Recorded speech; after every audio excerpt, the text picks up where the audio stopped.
بسم الله الرحمن الرحيم.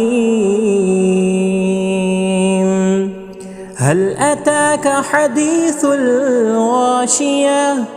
وجوه يومئذ خاشعة عاملة ناصبة تصلى نارا حامية تسقى من عين آنية ليس لهم طعام إلا من ضريع لا يسمن ولا يغني من جوع وجوه يومئذ ناعمة لسعيها راضية في جنة عالية لا تسمع فيها لاغية فيها عين جارية فيها سرر مرفوعة وأكواب موضوعة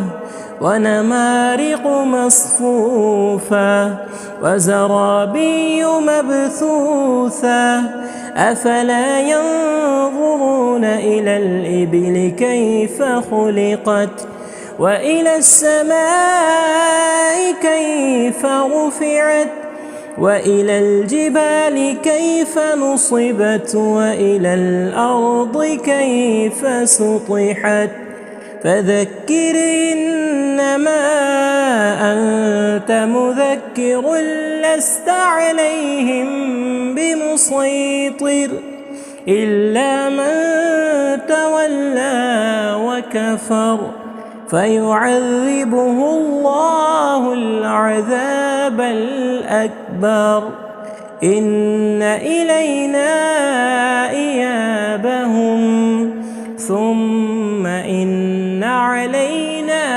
حسابهم.